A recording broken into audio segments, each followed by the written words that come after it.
Hello, and welcome to the show. You are now tuned into Monday Night Live, aka the Hangout Stream, aka the Chill Stream, baby. All fired up and having some fun for October 24th, 2022, and brought to you by yours truly, the man broadcasting from behind the curtain. You know who I am. Because if you don't know by now, you can visit www.livefreeliverich.com or simply Google this name and you can find out. I'm going to keep it neat and keep it sweet. So I'm just going to go ahead and slip and slide right inside my first segment of the night, where I like to shine a spotlight on some books that are currently available or coming soon to an online store near you. Yes, it's true. Coming in hot from Twitter, we have from Kat Kinney writes, they say, thanks, Hayden Crow fronts an all-girls band in Austin, Texas. Her world comes crashing down the night she's attacked in an alley by a feral werewolf. Now she's being hunted, and the one person who can help is the ex she swore she'd never speak to again. Oh, spice. The spice is nice in Dark, a paranormal shifter romance from the Blood Moon Texas Shifters, Book 1 by Kat Kinney.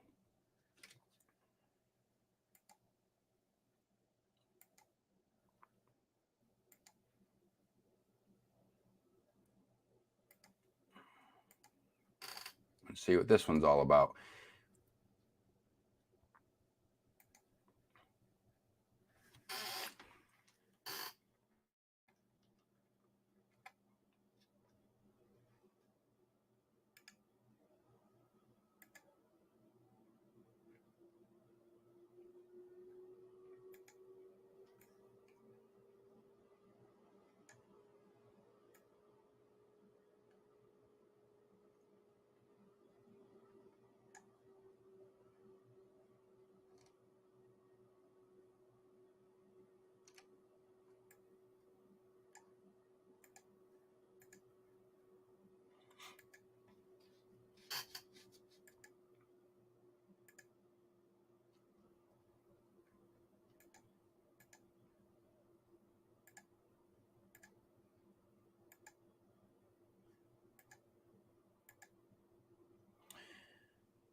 Okay, here's the blurb.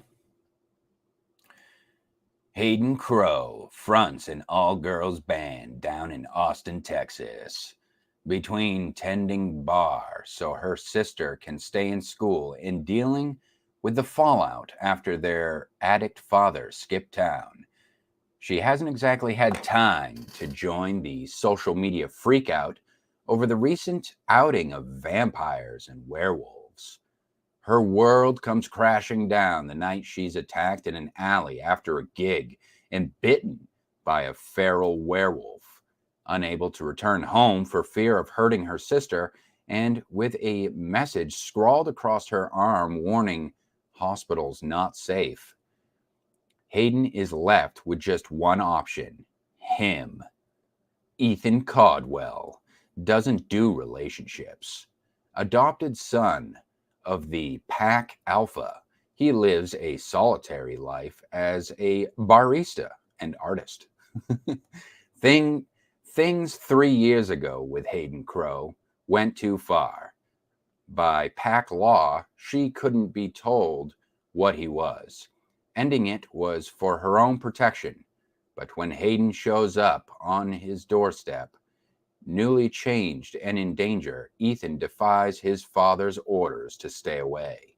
Someone in the paranormal community is hunting her, and hell if he's going to fail her again.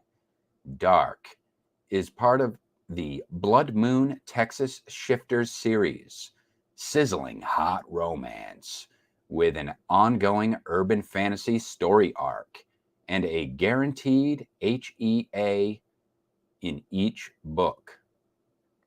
HEA.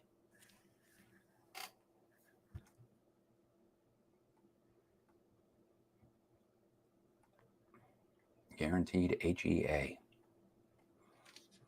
225 pages of paranormal werewolves and shifters romance, fantasy and futuristic romance, paranormal and urban fantasy. Wow, this book scores in the top 50, actually. Top 50 in paranormal werewolves and shifters, and top 50 in fantasy and futuristic romance. Top 100 in paranormal fantasy.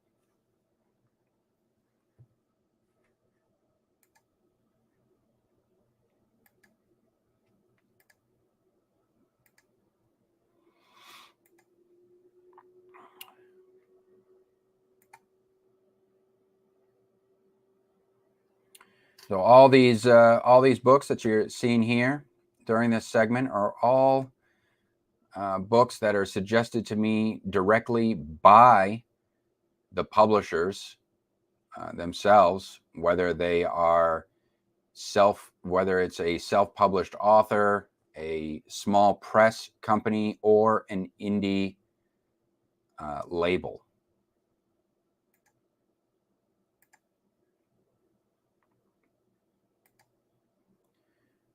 Another one coming out here. We have Angela Barnett. Just shares a link to her book, The Life and Times of Angie Barnett, a non-alcoholic cure for a divorce hangover, by Angela Barnett. I wonder, is this a memoir?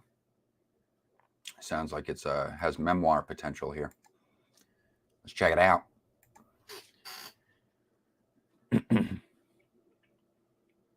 Any of you guys lurking in the chat, feel free to say hi, make your presence known.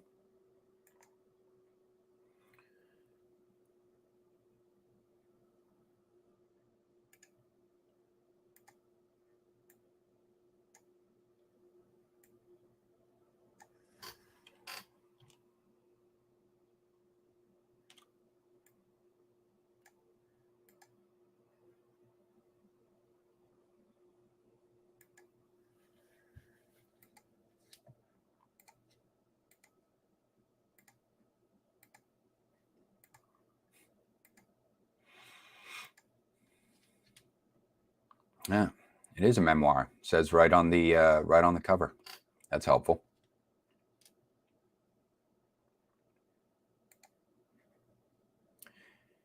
All right. Is there life after? Setting out on her adventures, Angie is best described as endearingly tragic as she gives a truly laugh-out-loud account of what could possibly go wrong when her long-term marriage comes to an end. Extolling the many pitfalls of being single is no laughing matter, and being thrown into the dating arena is even worse. I don't know about being thrown into the dating arena. I mean, that's a personal choice. When curiosity to view a certain piece of the male anatomy takes priority,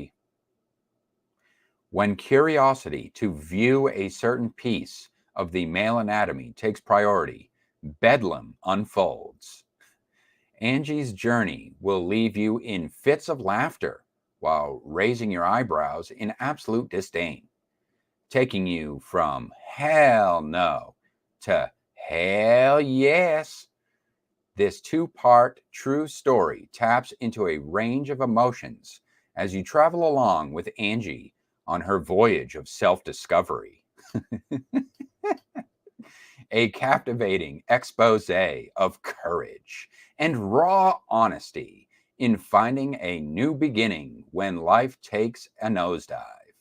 This compelling portrayal of compassion gives insight into the weakest and strongest moments of what it is to be human. You will fall in love with Angie and won't be able to stop turning the pages to see what she will do next. To err on the side of caution is not Angie's strong suit.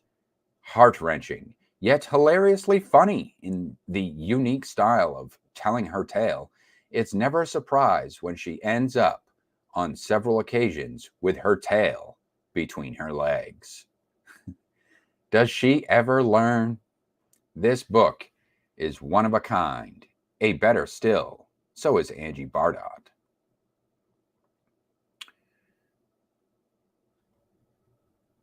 So coming in at 302 pages on this memoir is A Life and Times of Angie Bardot.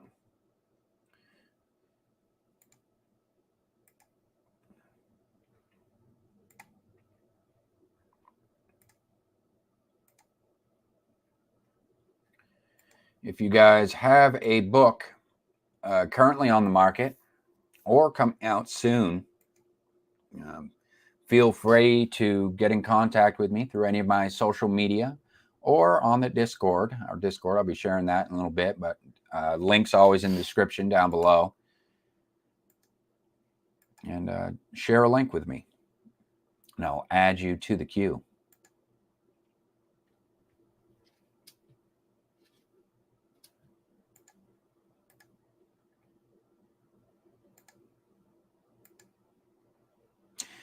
Okay, from Kevin Allen McKeon, says, one hell of a story. Did an author take his research too far when researching how to write the perfect murder scene? This is One Hell of a Story by Kevin McKeon.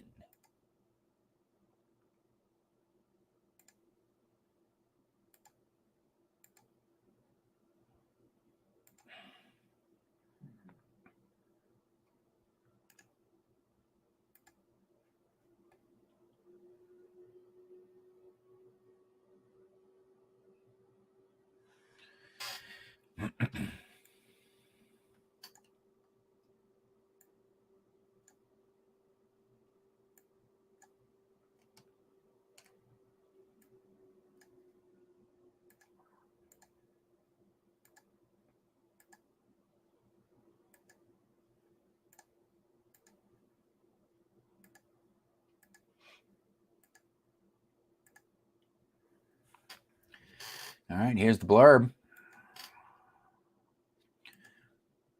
One hell of a story. I bet I know his favorite brand of cheese. Jason Shaw didn't think he would be anything more than Instagram famous when he started writing his debut novel. With guidance from his writing mentor as well as his own research, Jason became obsessed with ensuring the events in his fictional novel were as realistic as possible. As his story grew, he realized the characters began to guide their own path. Jason soon discovered he must write a murder scene. His obsession with realistic details might take him too far.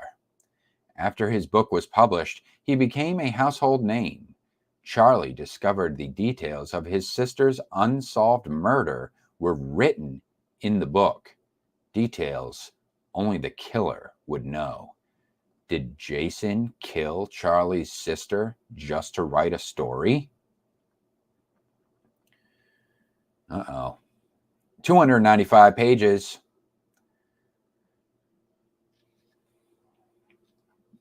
In this thriller,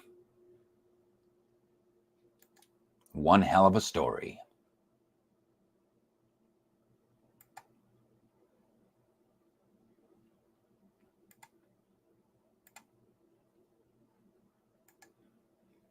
All right, we got one more book for you tonight in this segment.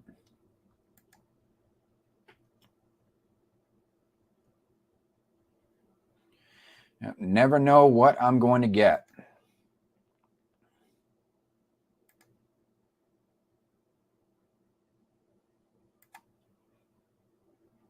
And this is from Pally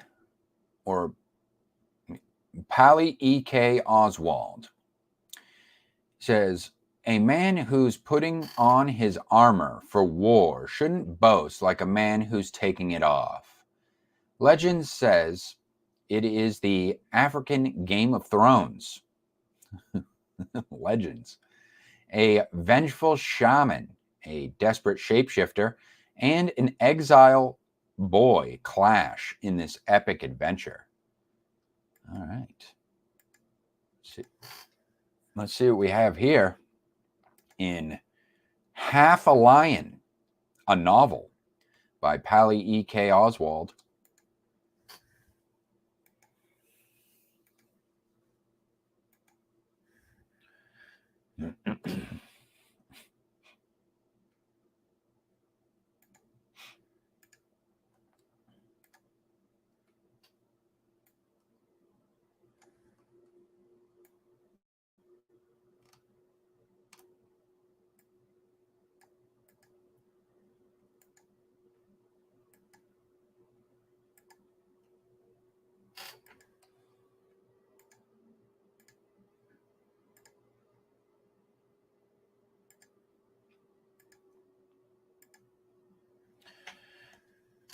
It's a nice looking cover, I have to say.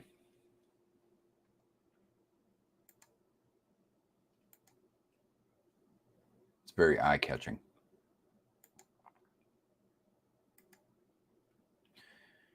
Half a Lion, a coming-of-age epic fantasy, follows the adventures of three siblings as they struggle for survival, embrace forbidden magic, and clash for thrones in the shadow of an enemy that threatens to drown their world in blood. The half-blood fights shamans and skin changers, all while caring for an ailing mother and vowing to win an unwanted throne. Betrayed, hunted, and alone, the exile dreams of revenge and must rely on the loyalty of sworn enemies to do so. The cripple has lost everything, but loss can be the deadliest of weapons wielded by the coldest of hearts. Amid poetry and politics, magic and murder, who has the strength to take the throne and keep it?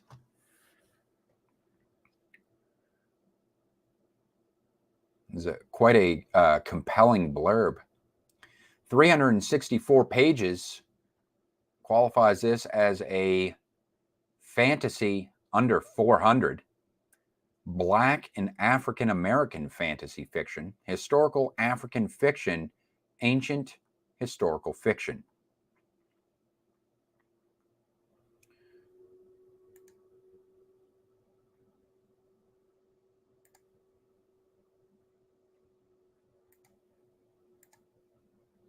All right.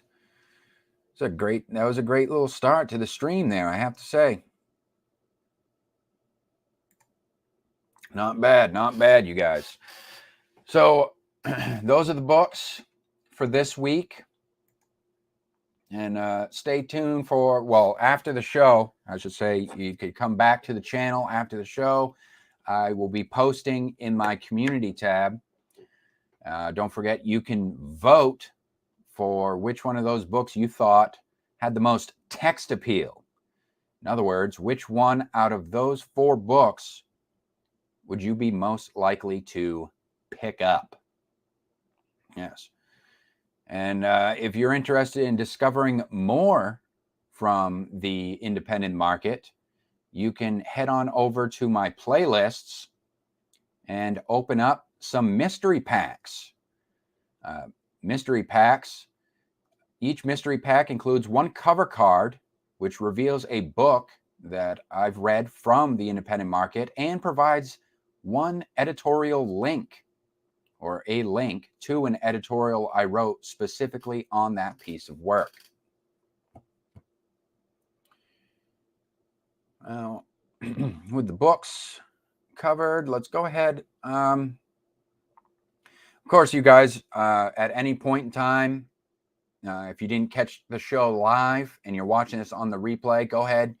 You can, at any point during the show, while you're watching, you can just go ahead, drop me a comment down below, because, of course, your comments matter. So what I mean by that is I no longer respond to comments in the comment section. What I do is each week, whenever I go live, that is when I will take this time and take this opportunity to address any comments that I may receive live on the air before responding to them in the comment section. So let's go ahead and see what we have here.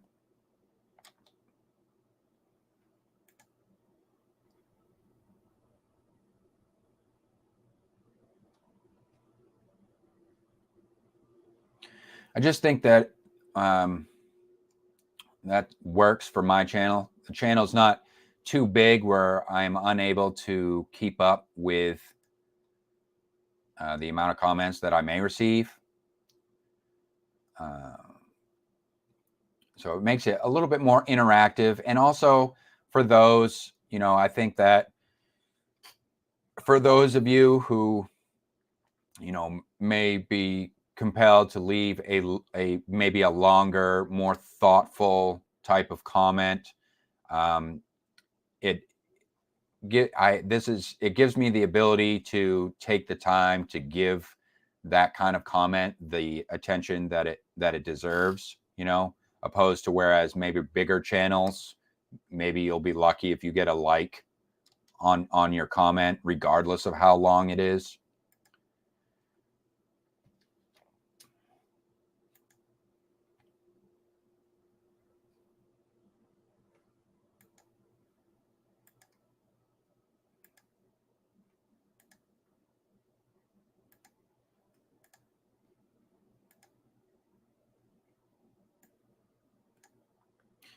Okay.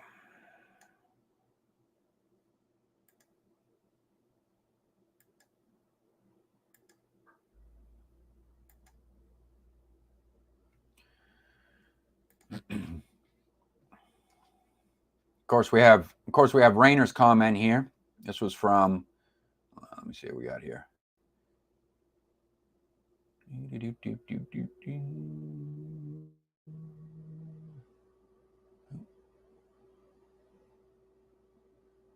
There we go.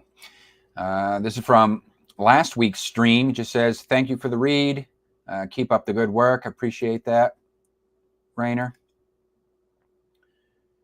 Been keeping it pretty solid with the streams lately. Great supporter. There's many different ways you can support channels, folks. And let's see. So this is the longer one that we had here. Like, if you guys don't recall, I watched a video from an Authortuber recently discovered through Twitter, and realized and found out that he had a YouTube channel, and he was talking about his writing progress on his current novel, and that's what this comment comes from. There's different parts. So let's see if I can recall from memory here these timestamps. He says first starts off, gives the timestamps. I like that people who do that too. I do that myself as well. Like when if I leave a comment on a creator's video, I try to leave like a timestamp or something like that for context. He says, I'm so nervous and it's my own video, but I've never had anyone do a reaction to my videos before. This other timestamp here, he says, the Obama admin responded to the kidnappings with the hashtag bring back our girls hashtag. He was talking about those girls that were kidnapped in, I think it was he was talking about Nigeria here. And that's what it's a fictional novel, but the novel was based on true events, and that was one of the events. He says, in the book, Sam butts heads with the administration because that's basically all they want to do, the hashtag. Sam is like, dude, we have all this money in the military, special forces, etc. We are the ones who actually have the capability to rescue the girls. Why don't we? Why are we trying to bring public awareness to this problem when we are the ones with the power to actually do something about it? So much of the book is Sam trying to get the go-ahead to mount a rescue mission. Along the way, I'll show real events. The whole thing was a mess. For example, the British actually located the girls by a spy plane and said, we'll rescue them. The Nigerian government said, no, we should rescue them ourselves, not you guys. So then what happened? The Nigerian government decided not to risk the operation because the girls could be killed. Lots more as well. Pretty sad stuff. Many are still in captivity.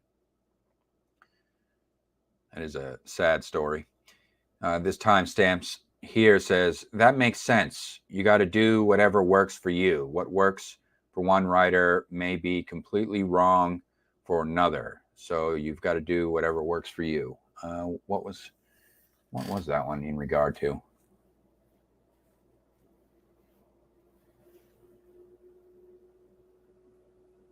I think that was in regard to planning out scenes or writing, whether you write scenes individually or if you just write the whole story in linear fashion, like from beginning to end. So that was the question that I posed to you guys as well, is how do you write your fiction? Do you just write? Do you just sit down and write your story like, like in linear fashion, like from beginning to end? Or are you able to write like individual scenes and then just kind of piece them together like a puzzle after the fact? Or do you just write certain scenes out of order? Let's see. It says, doesn't bother me. I think I have a little bit of a photographic memory issue where I remember where words on a page are, so I can read or hear a line and know, okay, that's this far into the book, on this side of the page, this far down, and I can spot it pretty easily, so I already usually know where to look. Okay, that one definitely, I do not recall the context on that one.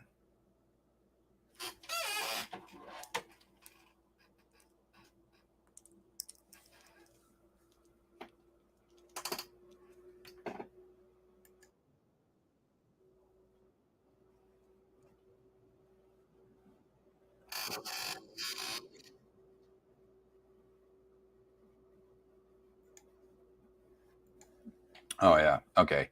So that was that one had to do with your editing process, where I was talking about like having doing like a print manuscript, like printing out a manuscript and then going through with like a highlighter or a pen and revising your work that way, like the old-fashioned way, and then going back and bringing that to your digital manuscript after the fact. And I used to do that. That's what I was saying in the video, that I used to do that. I would write my first draft on the computer first, and then I'd print out a manuscript, and then I'd go through it manually with like a highlighter, and that's fun, and it's relaxing in the moment. But then once you're done, I find that it's kind of a pain in the ass to take the paper manuscript and have to like cross-reference all your revisions from the paper manuscript and bring that over to the digital side, because you're like constantly looking back and forth at the revisions you did and trying to find them where they are on the page versus what you're trying to do on screen.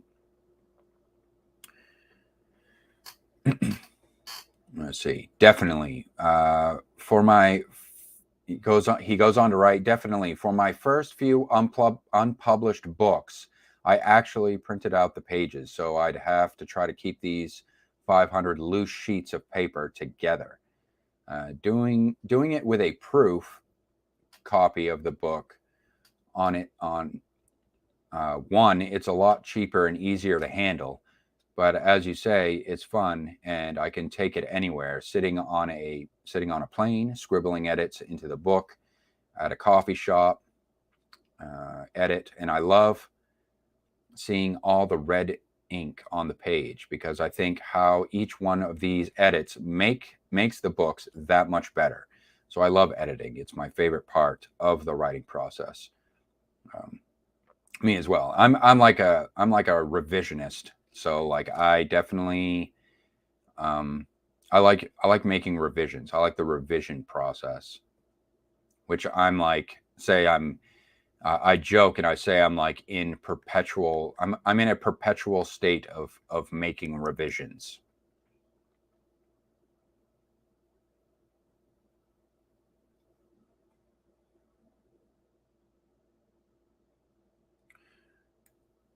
Maybe not just with my fiction.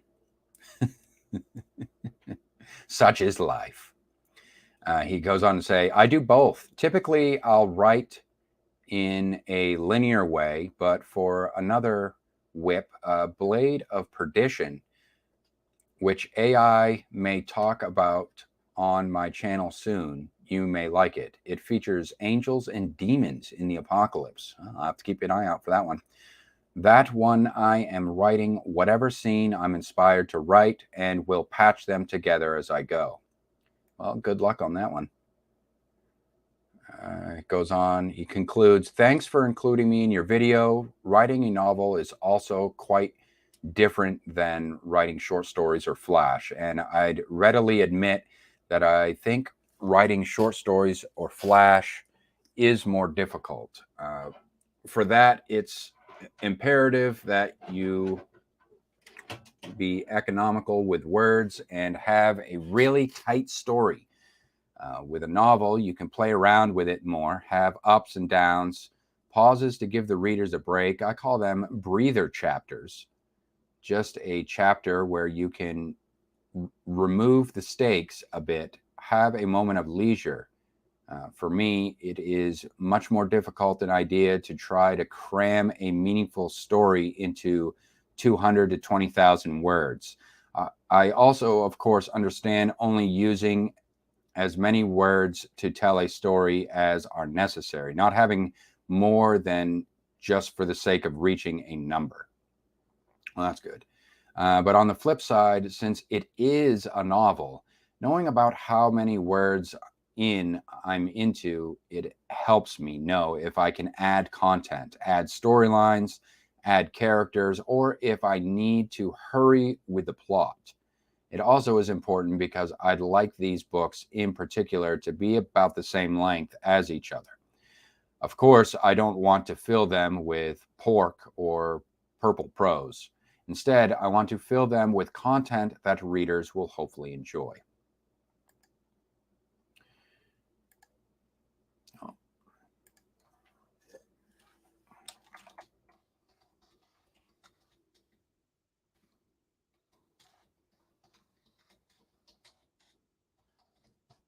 Speaking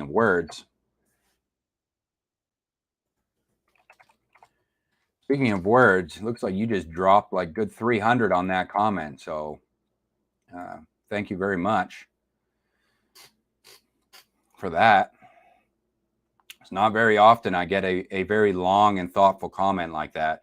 See, this takes me back to like old school YouTube right here. When I see comments like this comment is like almost the length of like an essay or a journal entry or something like that.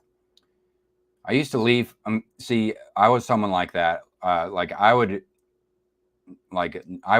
comment, I would regularly leave comments like that long on certain videos. I used to be like super engaged in comment sections. But the thing about it is YouTube, the landscape of YouTube has really kind of changed over the years, where it's like, it almost seems like it's it's almost less, you know, it's like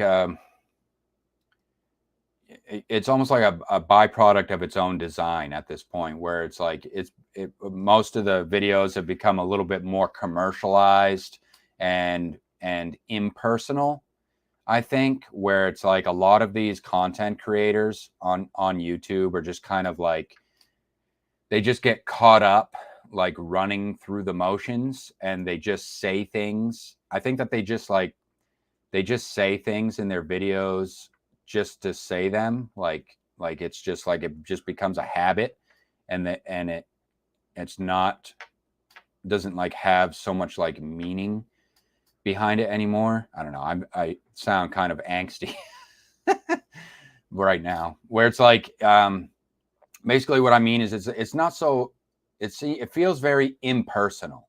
And now I say that as somebody who's not on here to, you know, make friends. I've made it very clear from the get-go that, you know, this is a very, I take this more of a professional approach to this, but I'm just having fun with it at the same time. But when I say, like, for you guys to leave me comments, and the reason why I want to address them live like that is for that very reason. So when people do, because I think like people forget, like maybe sometimes content creators forget, like not everybody is willing to like put themselves out there in front of a camera and stuff like that. So for some people, leaving a long, thoughtful, taking the time to drop like, you know, 200 words on a single comment on a video, took a lot for a person. Like, in other words, there was a lot of effort. There may have been a lot of effort for that individual to leave that comment on a video. And then for the comment to just kind of like flippantly, just kind of like, just like, heart, and keep it moving, you know, I feel like that's almost like a slap in the face. You know what I mean? Especially if you're a smaller channel, you know what I mean? And you're not getting like hundreds of comments per video. Like, I think that to push it to a certain degree, it's almost rude to just kind of like just not address people, you know, when they're giving you that kind of time and attention. So just my 2 cents on that. What are you saying? Hey, Rainer, what's going on, brother? In other words, more cringe.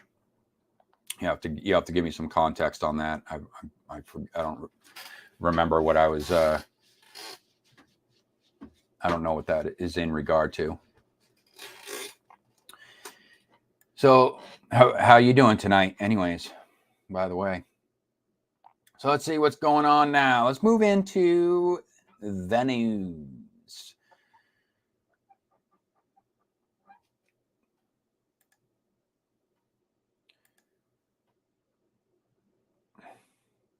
Of course, news and events.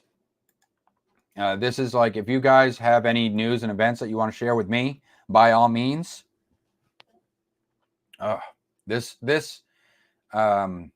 segment is, I think, is best used for like creators out there. Like, if you have a project that you're launching, like say if you're an indie label or a small press, or you run a blog, and you have submission calls for a writing project, you can share something like that for me. It's actually something that I'm personally interested in. I would actually like to find some more publishers to collaborate with, like some indie publishers, kind of build up this network. Also, I follow, for those of you who don't know, I also follow the Comic Books Corner of YouTube. A lot of action going on over there. And and I know for a fact that the Comic Books Corner of YouTube likes to take advantage of crowdfunding campaigns. So if you have a project that's on Kickstarter or Indiegogo, by all means, let me know so that I can have an opportunity to talk about it on my show.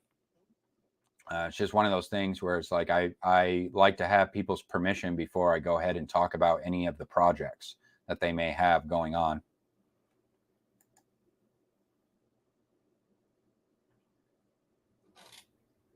Oh, not too shabby, man. Not too shabby.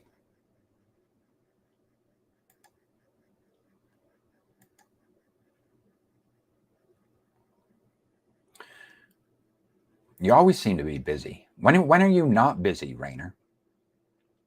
Seriously, you know?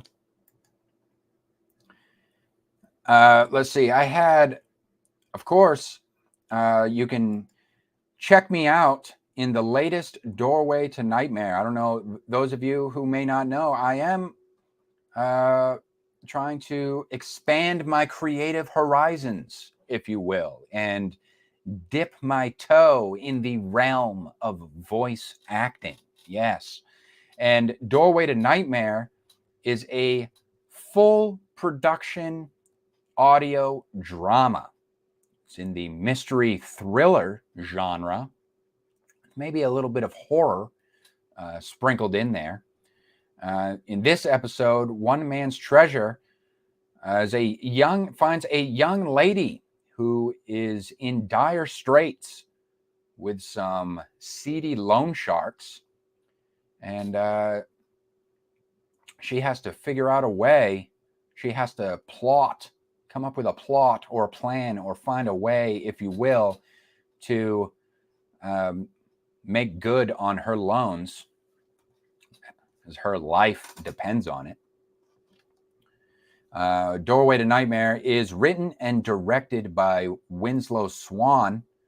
I'll be leaving a link to his channel in the description down below in post-production, and edited by his friend Crimson McKenzie. You guys can check that out if that sounds like it tickles your fancy.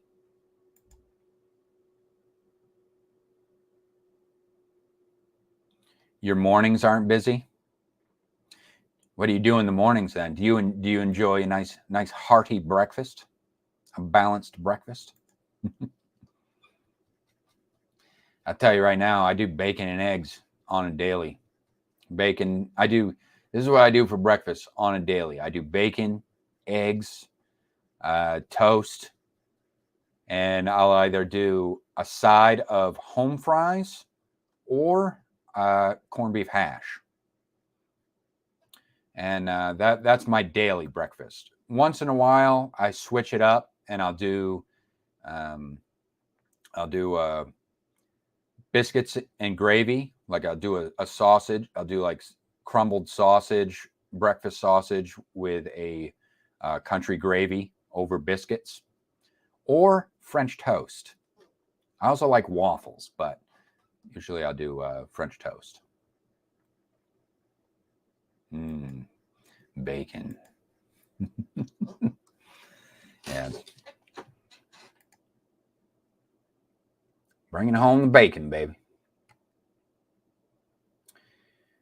And talk about storytelling. The Storytellers Society still accepting submissions. You can spread the word. Storyteller Society is a blog, a side project that I started earlier this year. I run it directly through my blog at livefreeliverich.com. You can click the entertainment tab, and you can find it right there, where you can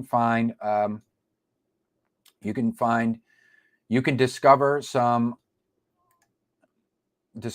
other authors from the indie scene, and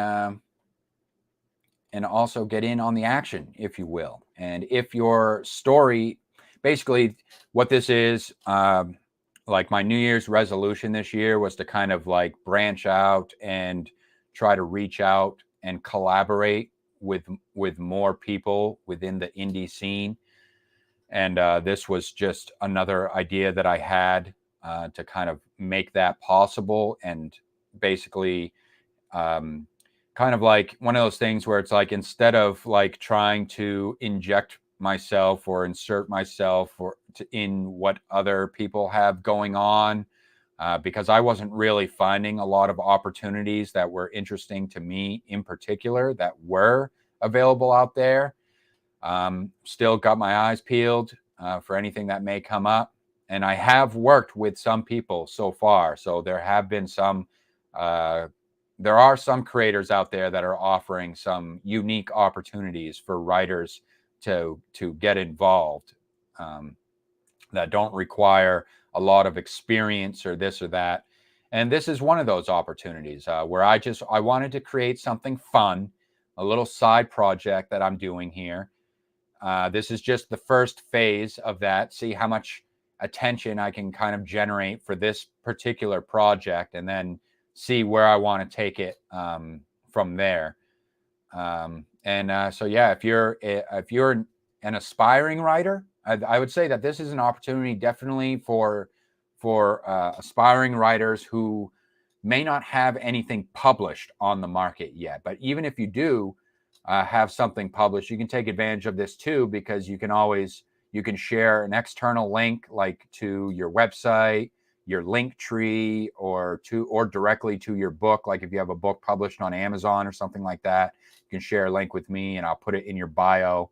And this is just a little way of being able to collaborate with each other and create kind of a peer-to-peer relationship, but at the same time, you can expand your creative portfolio. Because one thing I know, being a man who specializes in the short story format of fiction, is that although a lot of you may have aspirations of writing a novel, sometimes it's good to have some mini victories along the way as kind of like ways to track your creative, like create little milestones, if you will, along your journey to your publishing a debut novel or something like that.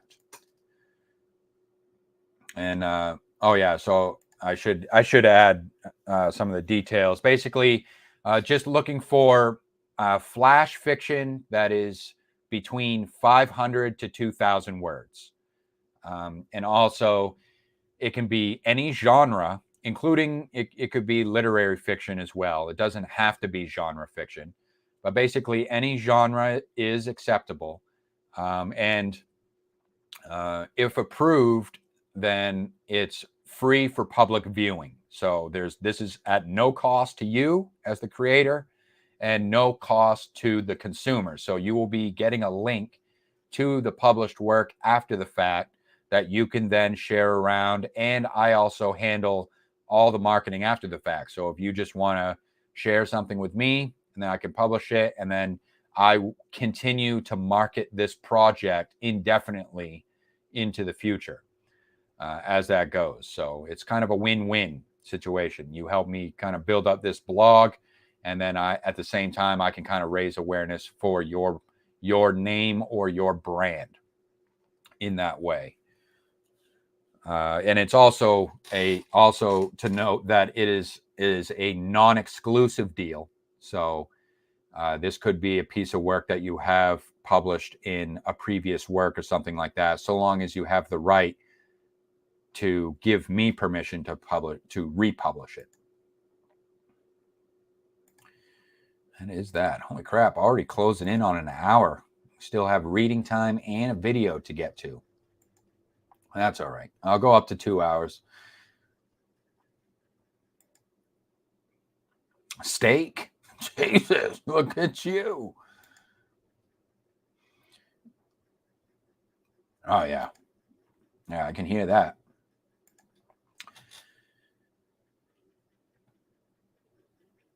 All right.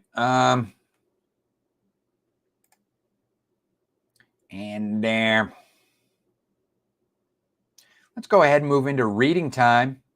So reading time, let's see what we have. It's where speaking of blogs, this is where I read an article or a piece of flash fiction or poetry.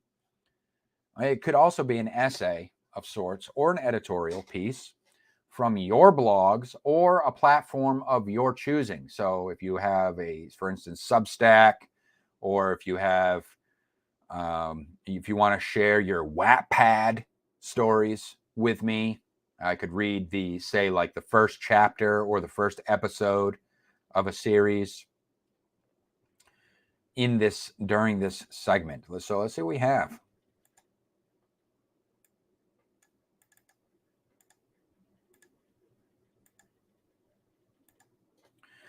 This week comes from Christy Powell.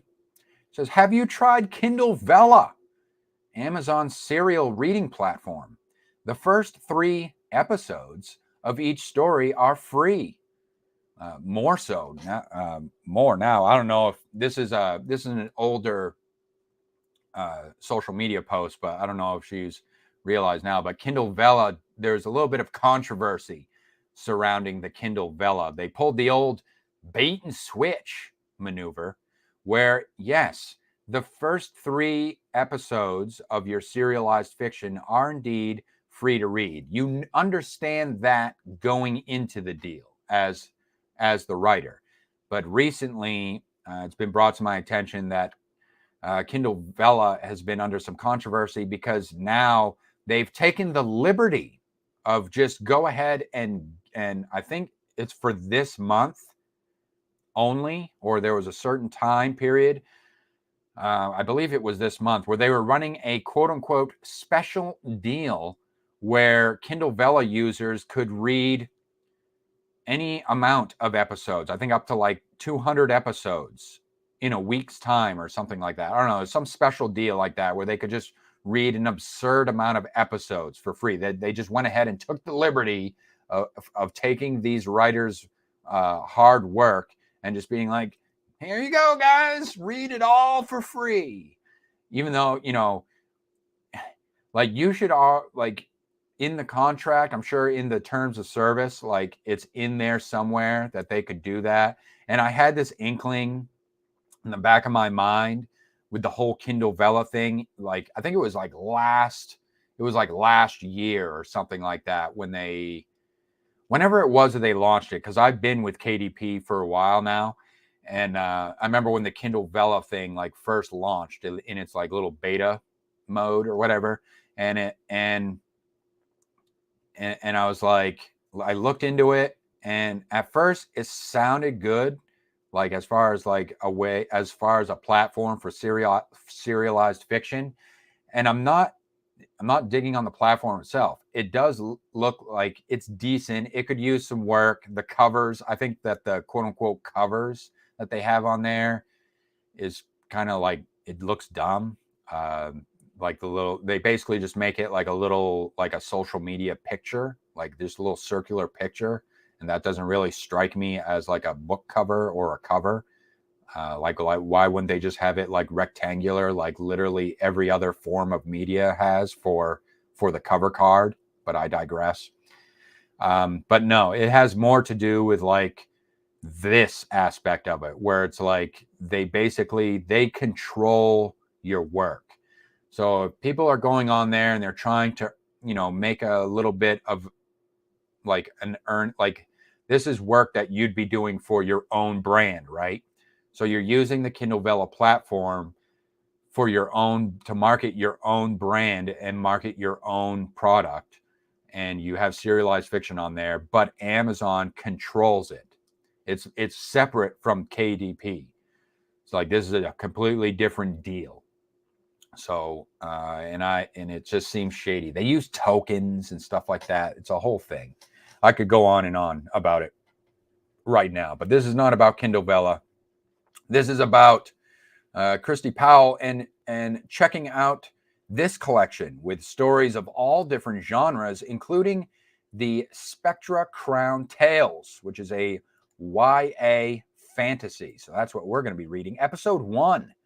I'm only going to read 1 episode, and then I'll leave the rest for you guys to check out, of the Spectra Crown Tales by Christy Valentine Powell via her Kindle Vella.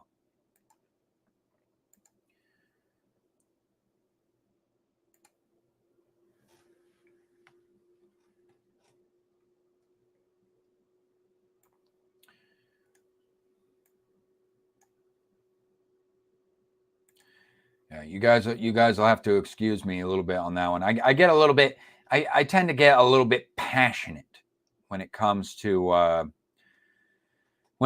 people who try to, you know, I don't know, when it comes to these big corporations trying to take advantage of the little guy, you know, it tugs at my heartstrings, if you will.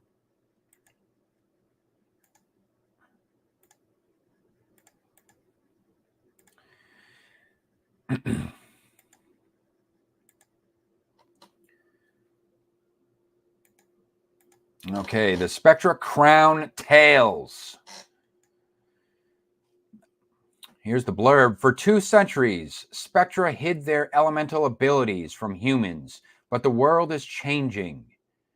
Human messenger Perrin needs life mage Allie to save his revolution, while she'll be trapped as a beast without him. Their mission to bring 2 people together opens the door to a complicated new world where human and Spectra live side by side. Each season follows one of the Spectra royalty in a fairy tale retelling, starting with Beauty and the Beast.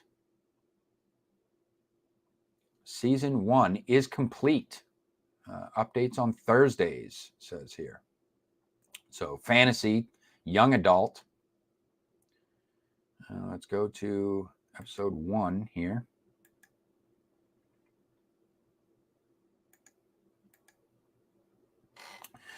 All right. Episode 1, The Seventh Clan War.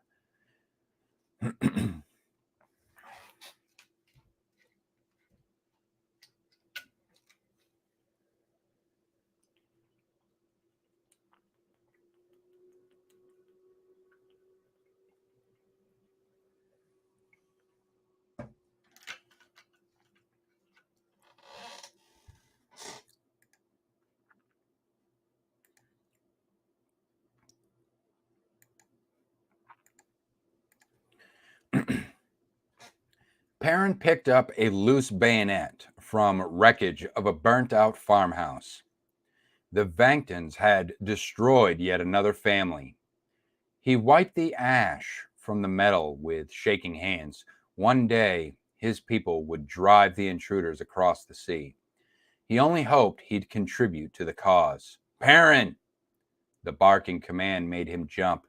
His waterproof messenger's bag flew around him in an ungainly arc.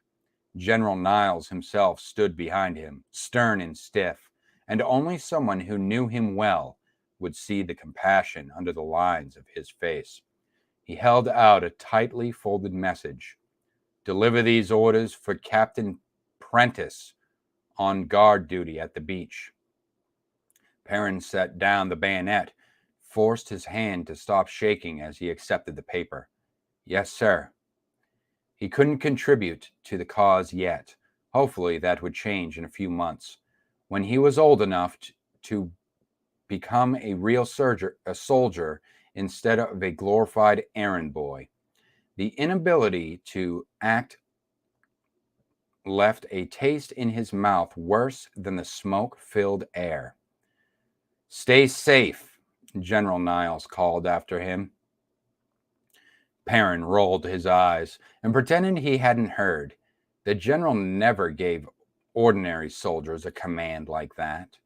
Perrin eyed the burned farmhouse as he passed. The few walls still standing were pure black with crumbling holes, and any survivors had fled. There was no way to ask its occupants why the Vangtons had targeted them. To stop them from supporting the rebellion? To steal their supplies? Or just to send a message that the people should not dare to stand up to the Vangton tyrants who thought they could control everyone. They were wrong. The rest of the camp had already spread out, pitching tents as best as they could in the falling dusk.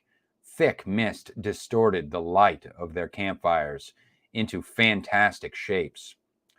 As Perrin passed the last tent, a face peeped out from beneath it. That you, Per? Perrin bit back a curse. I'm taking a message. Go back to sleep. Geo slipped out from under the tent. He was only a boy, not even 15, and almost a foot shorter than Perrin, orphaned by the war. Geo was yet another reminder of Vankton atrocity. He stood and swept the dust from his trousers, though his hands were so dirty that Perrin doubted this helped. You might need company. He'd been with the army a few weeks, and his northern accent was already fading. Perrin didn't have time to argue. Come on, then.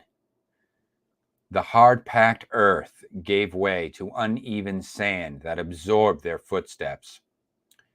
And that's a very vivid line. I like that. The hard-packed earth gave way to uneven sand that absorbed their footsteps. The firelight disappeared. It was too easy to picture danger hiding in the darkness, just waiting to pounce on them. Vankton soldiers, or even something more unworldly. Perrin, Geo whispered. Do you believe in witches? Perrin shook off his unease. No? Spectra, then? The whites of Geo's eyes showed, even in the dimness. What if something's watching us? Perrin squinted through the mist. Our soldiers have checked everything. It's your imagination. Now keep quiet. Why? Geo asked. If it's safe, nothing can hear us. Obnoxious boy. Someone shuffled ahead. Captain? Perrin called. He hated that. His voice cracked. Who's there? A torch flickered to life.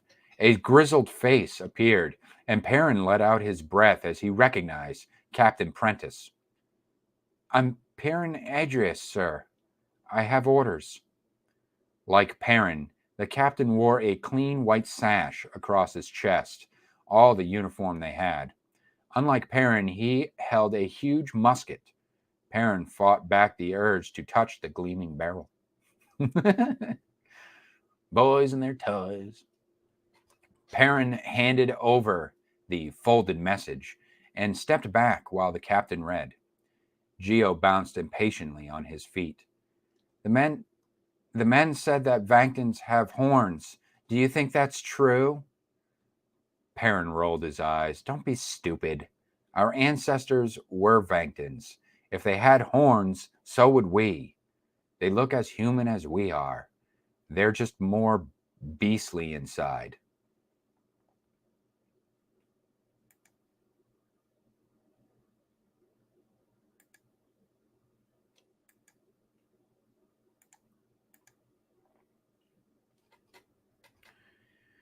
The old captain looked up from his scroll. All humans are beastly, boy. A scar carved across his face, unaccentuating haunted eyes. Perrin had seen battles too, yet he felt like an infant under that gaze. Even Geo was silent. Neither boy moved until the captain returned to reading. Distant waves crashed against the beach, the source of the cool mist that teased Perrin's exposed skin. He squinted towards it and caught a glimmer of light. There's something there, he hissed. The shape that was Geo stood on tiptoe. I don't see anything. Don't believe everything you see, the captain said. It's the mist. Perrin made out dark shapes, gaps where mist ought to be. His heart raced. We need to sound the alarm. That's not, the captain began. A crack broke the stillness. Geo yelped. Perrin grabbed the boy's shoulder and whirled him around. Was he hit? Perrin didn't see any blood, but Geo's eyes were so wide that his whites showed through the dimness. Get off, I'm fine. Geo shoved him off and bounced in place like he wanted to run, but had nowhere to go. Other gunshots followed. Orange light flashed out of the darkness. The captain raised his own musket. Go report! Yes, sir. Perrin grabbed Geo's shoulder and ran. I want to watch. Geo whined. I doubt the young boy would be saying that. But Cam can already hear this. If Perrin had been that foolish when he joined the army 6 months ago, his first sight of battle had knocked it out of him. Geo would learn soon enough. They ran back to the Vespucian camp. Gunshots rang out behind them. Perrin doubted that he and Geo were their targets, but the sound echoed through the mist. Campfires blazed up. The soldiers must have added more wood. Maybe it let them see, but it made them better targets too. The firelight winked in and out as people ran in front of it. Perrin nearly crashed into someone. The soldier didn't pause his frenzied activity, but Perrin halted, breathing hard. He could have been stabbed by mistake.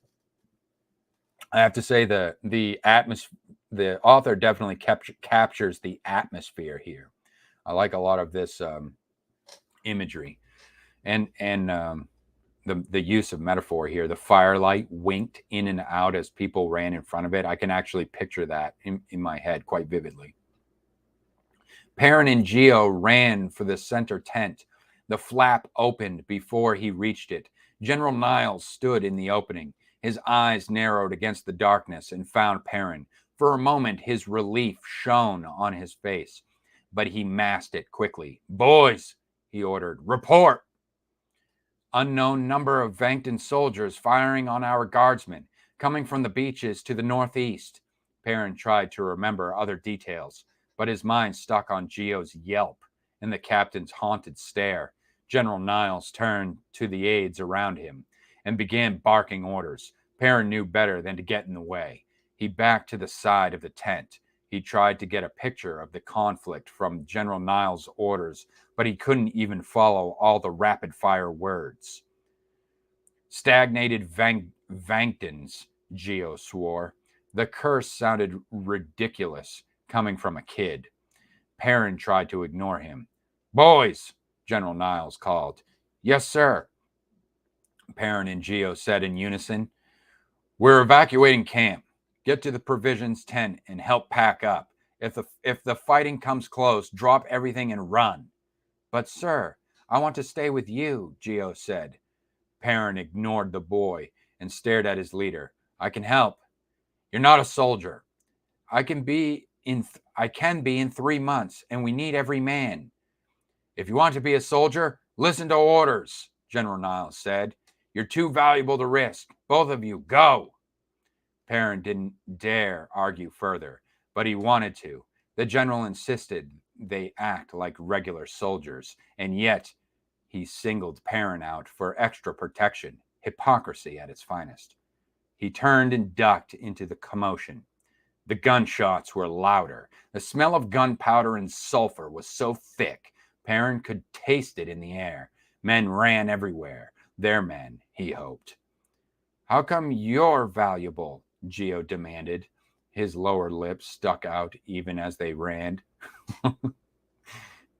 Perrin fought the need to roll his eyes. "I'm not. I'm a soldier like everyone else, or I will be in 3 months." It's hard to believe that these young bucks would be so excited during all this commotion, but maybe they are very courageous young men. The general said, "You're valuable, not young." I stand corrected. "Yeah, well, Perrin wished he had an answer already. When he couldn't think of one, he sped up. Geo couldn't argue and navigated the chaos at the same time. Soon they reached the provisions carts. Cooks threw boxes into the carts with impressive speed. Perrin ran to the horses. They snorted and stamped their hooves. Someone had already hitched them, but their nostrils flared, and Perrin worried they would stampede at any second. "What's going on?" someone asked. "Our guardsmen were attacked by a whole Vankton army," Geo answered. Concerned muttering broke out. Perrin tried to staff off the panic. "We don't know that it was a whole army. It's big enough to make us run away like cowards," Geo said. Ooh. Young boys were terrible for morale. They really should have sent Geo to an orphanage or something. At least the cooks had stopped listening. In the distance, someone screamed even louder than the gunshots. Sometimes you have to retreat, Perrin said. It's just part of the plan. You'll see someday. Geo scoffed. You really think the war's going to last until I'm 18? Well, I won't complain if we beat the Vangtons faster than that. Perrin, Geo said, with surprising gentleness, we're not winning. Perrin knew what he meant. Both boys had attended General Niles' meetings, Perrin as a scribe and Geo as an errand boy. Their rebel army was badly outmatched by the Vangton forces. They'd need a miracle to drive the Vangtons back across the sea where they belonged. Perrin and the other Vesputians were in the right, so they would win, somehow. A scream cut through the mist. Fire glowed brighter. One of the tents had caught fire. Crashes and cries mixed in with the sound of the guns. The fighting had moved into camp. Leave the rest, a cook shouted. Go! Perrin leapt aside as the drivers leapt to the cart seat. The horses bolted too fast, making the cart sway as it bumped down the road. The cooks ran after them as best as they could. Perrin wished they had enough horses for everyone. It took him several minutes to realize that, for once, Geo wasn't following. Annoying though the boy was, Perrin wasn't going to leave him behind. With all the noise, yelling for him would be useless. Perrin turned back toward camp. The shots had mostly stopped, but cries remained. Bodies grappled with one another. Firelight glinted off the swords and bayonets. Perrin hunched over, trying to make himself small. It was impossible to tell who was winning, but that the fighting had reached camp was a bad sign. He could only hope that General Niles got away. If the Vangtons caught him, it'd be over. Motion. Perrin dodged by instinct. A saber missed his ribs by inches. A Vangton soldier loomed over him, a crispy gray uniform with shiny buttons, glossy black hat. The eyes were not angry or hard, just flat. Perrin was no person, only an obstacle to be cut down. Perrin leapt back as the saber swung. Any thought of justice vanished. He bolted, ducking around other fighters. A tent caught his eye, and he ran into it, then through a slash in the canvas on the other side. He didn't stop to see if the Vangton soldier had followed. A cry among all the voices stood out. Geo, Perrin yelled. It came from beyond camp. Perrin thundered towards the latrines. He couldn't see Geo through the mist, but then the Vangtons couldn't see Perrin either. A moan came from somewhere nearby. Perrin squinted and spotted Geo with his back to a ridge of earth. He was breathing hard and his eyes were closed. Perrin rushed to him. Come on, we've got to move. How'd the boy get sidetracked like that? And so much distance between them. He was like, you can't leave a kid for 1 second. You take your eyes off a kid for 1 second, they're gone. It's like they teleport. Perrin rushed to him. Come on, we've got to move. Geo's eyes opened. You're back? His voice slurred. Perrin glimpsed blood on the boy's leg. You're wounded. I never saw who hit me. His face was shell-shocked, as though he hadn't realized he was vulnerable. Perrin remembered thinking that way, that somehow he was special, that he wouldn't get hurt. His wounds from that first battle were long healed, but Perrin hadn't forgotten. He could die. Any of them could die. The sounds from camp were dying down. Whatever the outcome, that was a good transition right there. The sounds from camp were dying down. Whatever the outcome, Perrin couldn't go back, especially not with a wounded boy to look after. We'd better find a place to hide, Geo winced. I tried to follow the general. I think he went this way. It doesn't matter now. If the Vangtons find us, Perrin pushed that thought from his mind. In moments like this, calm was essential. Come on, we'll find a place to hide and catch up with the others later. Geo merely nodded. Perrin helped him stand and leaned him against his shoulder. Then they shuffled further along the hillside. They'd have to stop soon, and Dr. Geo's leg, but not yet. Not when the occasional shot still rang through the darkness. Perrin's thoughts became mud. He knew only that he must keep walking. Geo moaned with each staggering step. Perrin's back muscles seemed on fire. The sensation spread to his legs, his supporting shoulder, everywhere. He shook so badly he could barely keep hold of Geo's little body. At last, Perrin could go no further. Carefully, he lowered Geo to a sitting position and collapsed beside him.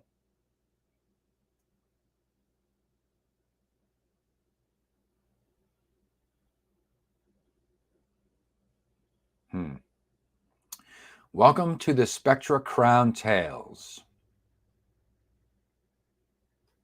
Here's a rundown of the current seasons. Each has a different main character and plot. So if you'd like, you can skip to the one that most interests you. Oh, well, that's pretty cool. So each season is a standalone story. I will say that this is, I like these do seem, well, obviously it's a character-driven story, but I also think that the author is talented in capturing the atmosphere of the scene as well through their use of imagery. I did enjoy this read. So season 1, the 7th Clan is inspired by Beauty and the Beast and the American Revolutionary War. Yeah, I definitely got that aspect of it, at least the Revolutionary War side. But I guess getting into what these spectrals, like the more fantastical elements, I guess that has to do kind of reflects that Beauty and the Beast fairy tale. Season 2, the Dream Realm, is inspired by Sleeping Beauty.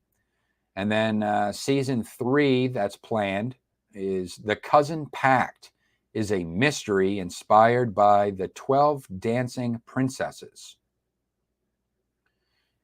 And the author also lays out how many episodes you'll have in each series, so that's cool.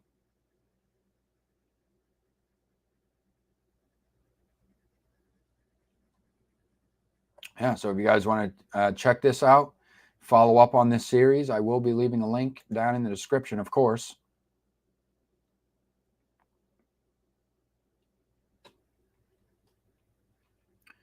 Hey, take it easy, Rainer. Thanks for stopping by. Okay. And Christy, if you see this, thanks for sharing your story with me.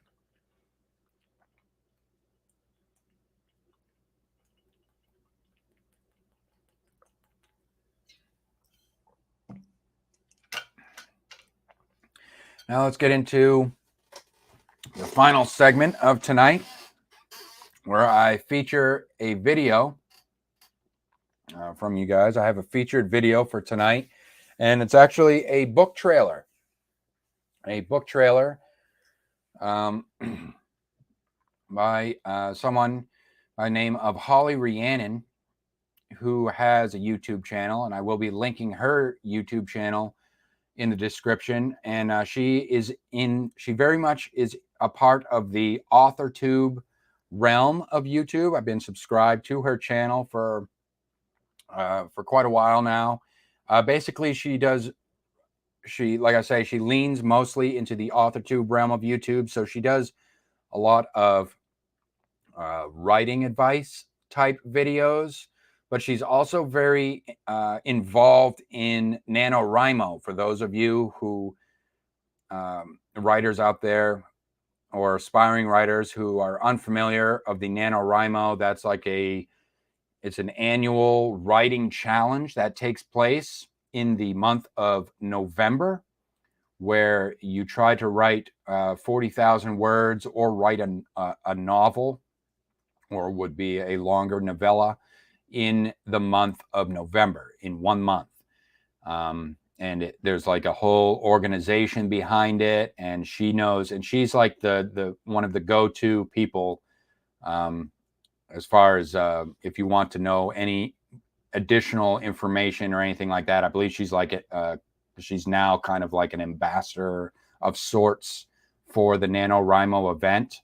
So if you have any questions, you can head over to her channel and get in contact with her. And she occasionally also does live events, like she'll do like a writing sprint or something like that, sometimes on the weekends. But she has just recently published her debut novel, which is, I guess, came from her own NaNoWriMo type story. This is when I believe the backstory on this project is this book was originally a NaNoWriMo type project of hers, and originally she had plans to go the traditional publishing route, and recently, I think it was just this year, she recently decided that she was going to go the self-publishing route and become an indie author. So in either case, I definitely would like to say congratulations to Holly for seeing a project all the way through to the end, and to a final, and producing a final product that you deliver to the market, and having a published piece of work under your belt. And I know that is quite an achievement, regardless if you are traditionally published or indie or self-published or indie published. And this is her book, A Time When Demons, book trailer. It's her debut novel. And this is going to be, we'll be watching this directly from her channel. Bring up the video.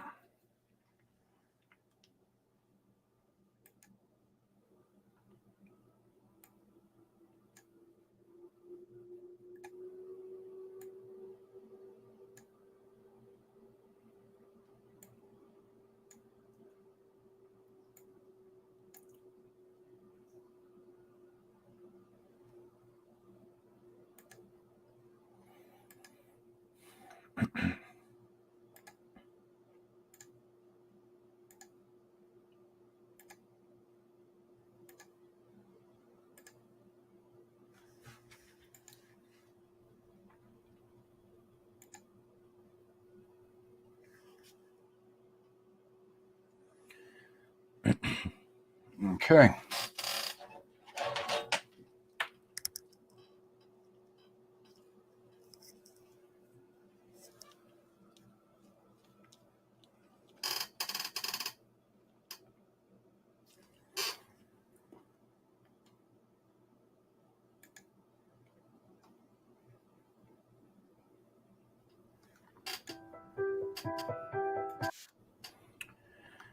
Eris Cadigan never gave a second thought to the magic flowing through her veins.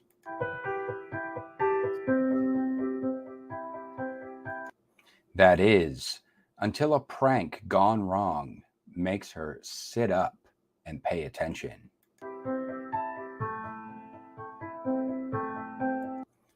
Plunged into a dark new domain where betrayal and death are all too real.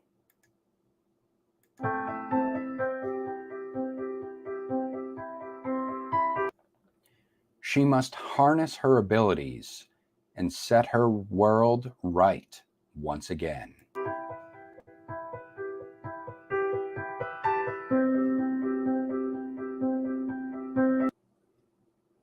A Time When Demons.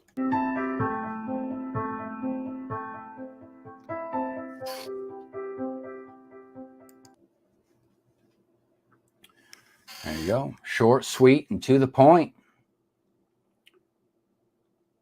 More of a teaser, if you will. But I actually had something come to mind when I was I was reviewing the video and I had this idea come to mind. Holly, if you see this, you can let me know what you think. But I think that you have some, let's say, untapped marketing potential here with this book. More specifically, have to do with the title, A Time When Demons. So just humor me for a second here. This is this marketing idea that I have for your book. So you could have, like, say it be like a social media post or like a campaign of sorts where it's a time when demons ... So it's like a time when demons, and then it's like a Mad Lib, like finish the sentence, you know? So I have a few that I've written down here that I would like to share with you. So, a time when demons knew how to raise some hell, right? So, in addition to that, a time when demons were hot. Of course, these are not within the context of the story because I haven't read the book yet. But I'm just saying, as like kind of like a marketing gimmick, if you will. A time when demons ruled the world. Okay, that one was a little bit corny, I have to say. A time when demons made your dreams come true. Like a Faustian pact, if you will. A time when demons were just people, like me and you. And finally, a time when demons have become the least of humanity's concern. Did it just get dark in here? All right, guys. That's it for me this week. Hope y'all had a little bit of fun. You've discovered something new. And I will be back here for you next Monday at the same time, 9 p.m. Eastern Standard Time. That's 6 p.m. Pacific.